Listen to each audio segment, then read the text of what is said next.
Hello बच्चों, ये JEE main 2024 का क्वेश्चन है 9 अप्रैल सेकंड शिफ्ट का। A proton and a deuteron, जिसका ड्यूट्रॉन का मतलब कि मास कितना है प्रोटॉन के बराबर है, और जो ड्यूट्रॉन का जो चार्ज जो है ना प्रोटॉन के बराबर है, और मास प्रोटॉन से डबल है, मतलब 2E है, 2U है। U बोलने का मतलब एटॉमिक मास यूनिट, ठीक। Having same kinetic energy enters a region of uniform magnetic field moving perpendicular to the B, the ratio of radius of deuteron to the radius of proton, है ना। इसका ratio पूछ रहा है radius का, तो हम लोग क्या करें, देखिए। तो प्रोटॉन के लिए अगर हम लिखें रेशियो, तो काइनेटिक एनर्जी के फॉर्मूला में देखिए प्रोटॉन के लिए फॉर्मूला क्या होता है, mv/qb, रेडियस का, किसी के लिए भी, प्रोटॉन या किसी भी चार्ज पार्टिकल के लिए, that is momentum upon q into B. और मोमेंटम को लिखा जाता है twice of mass into kinetic energy by qb, ठीक है।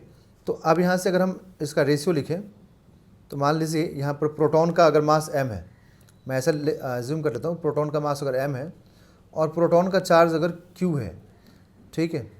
तो ड्यूट्रॉन के लिए मास कितना हो जाता है, तो ड्यूट्रॉन का जो मास होता है बच्चों, वो twice of mass of proton होता है, ठीक है। जबकि चार्ज जो ड्यूट्रॉन का होगा ना, वो प्रोटॉन के चार्ज के बराबर ही होता है, ठीक है ना, चार्ज के बराबर होता है बच्चों। तो अब अगर यहाँ पर मैं ड्यूट्रॉन के लिए लिखूँ, तो मैं क्या लिखूँगा, √2 इंटू md, मतलब 2m हो जाएगा mass of deuteron. Kinetic energy same है, चार्ज भी यहाँ पर सेम है। तो अगर अब इन दोनों का रेशियो ले हम लोग, ड्यूट्रॉन डिवाइडेड बाई प्रोटॉन,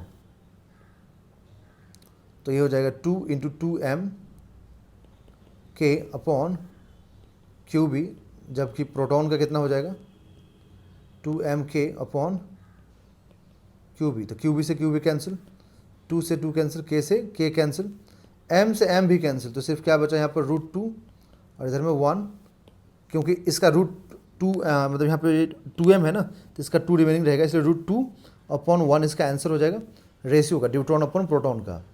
तो √2 upon 1, that is option number 1 is the right answer.